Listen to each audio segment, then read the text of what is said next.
Assalamualaikum warahmatullahi wabarakatuh. Perkenalkan, nama saya Irfan Khairul Ardiansyah dari Offering B2. Saya akan menjelaskan tentang transmisi manual. Yang pertama, fungsi utama transmisi.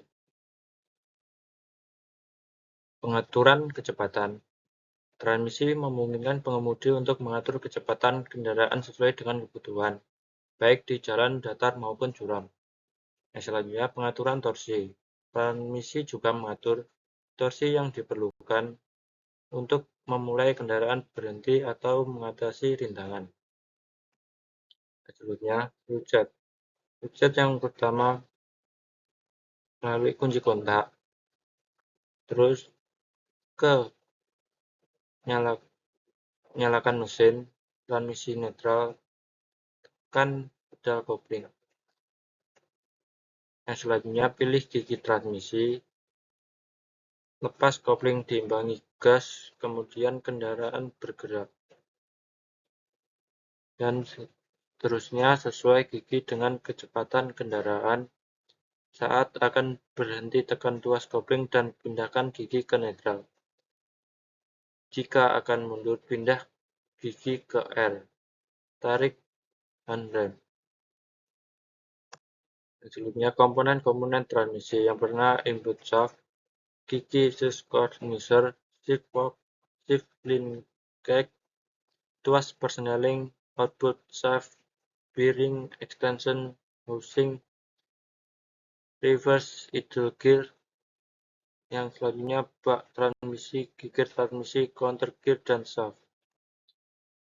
Sistem kopling. Yang pertama, input shaft. Sebagai poros input, tempat mengalirnya tenaga mesin dari kopling ke roda gigi atau gear.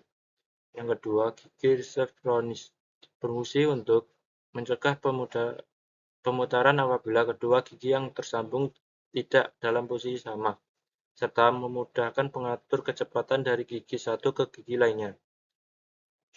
Yang ketiga, shift fork. Memindahkan gigi pada porosnya sehingga gigi lebih mudah untuk dipasang atau bahkan dipindahkan. Yang keempat, tuas penghubung. Berfungsi sebagai penghubung antara tuas persneling dengan shift fork atau yang sering disebut dengan garpu pemindah. Yang kelima, tuas persneling. Memindahkan perbandingan gigi pada sistem transmisi kendaraan. Yang keenam, output shaft. Sebuah poros yang memiliki fungsi untuk mentransfer torsi dari sistem transmisi ke gigi terakhir. Yang ketujuh, bearing. Berfungsi untuk mengurangi gesekan yang terjadi antara permukaan komponen yang berputar di dalam sistem transmisi. Yang ke-8, extension housing. Sebagai pelindung komponen, output shaft yang kemungkinan keluar dari bak transmisi atau dari speedometer gear. Yang ke-9, output shaft. Berfungsi untuk menghubungkan main reserve dan counter gear. Keberadaannya membuat putaran dari main reverse gear dapat berlawanan dari input shaft. Yang ke-10, bak transmisi. Sebagai dudukan bearing transmisi beserta dengan poros-porosnya, dan sebagai wadah untuk menyimpan oli transmisi pada mobil. Yang ke-11, gigi transmisi. Berfungsi sebagai pengubah input tenaga yang dihasilkan oleh mesin menjadi output gaya torsi.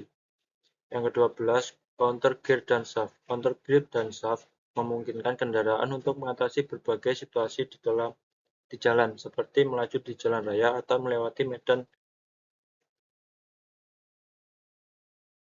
Selanjutnya ada pemeriksaan visual komponen transmisi manual. Yang pertama, komponen transmisi manual.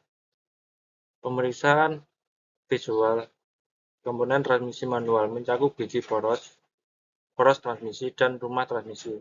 Selanjutnya, pemeriksaan kopling. Pastikan kopling tidak haus, gesekan yang benar, dan tidak terdapat kebocoran cairan penggerak. Yang selanjutnya, deteksi getaran. Pemeriksaan visual untuk mendeteksi getaran yang tidak biasa pada komponen transmisi manual. Pemeriksaan suara dan getaran pada transmisi manual. Getaran. Pemeriksaan getaran membantu mengidentifikasi masalah mekanis yang mungkin terjadi dalam transmisi. Getaran tak normal dapat menjadi indikasi adanya kerusakan komponen. Selanjutnya ada suara. Pengamatan suara yang dihasilkan oleh transmisi dapat mengungkapkan keadaan komponen internalnya. Suara gemeretak atau gesekan yang tidak biasa perlu diperiksa lebih lanjut. Yang ketiga ada pemeriksa mendalam. Pemeriksaan suara dan getaran memerlukan ketelitian untuk mengesahkan keadaan transmisi. Penggunaan alat bantu seperti stetoskop dapat membantu dalam proses ini. Yang selanjutnya pemeriksaan visual komponen transmisi manual. Pemeriksaan kawasan ada pemeriksaan kawasan pada gigi transmisi dan kopling. Kebocoran, memeriksa apakah terjadi kebocoran oli transmisi. Pemeriksaan kawasan, pastikan perpisahan gigi berjalan lancar tanpa gesekan yang berlebih.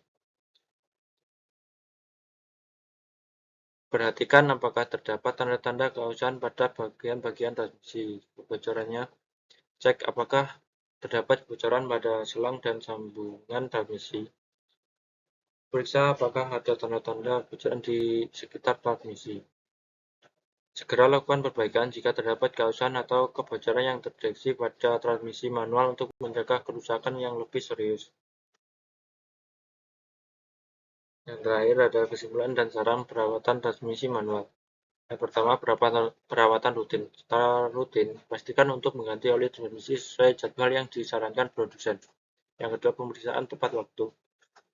Lakukan pemeriksaan rutin terhadap kopling, gigi, dan sistem transmisi untuk mencegah kerusakan yang lebih parah. Yang ketiga, teknik mengemudi. Hindari menggunakan gigi terlalu kasar dan gunakan teknik mengemudi yang halus untuk memperpanjang umur transmisi. Yang keempat, perhatikan pada getaran. Jika terdapat getaran atau suara tidak wajar, segera periksakan ke bengkel yang terpercaya untuk memastikan tidak ada masalah serius. Sekian presentasi dari saya. Bila ada salah kata, mohon minta maaf. Sekian, wassalamualaikum warahmatullahi wabarakatuh.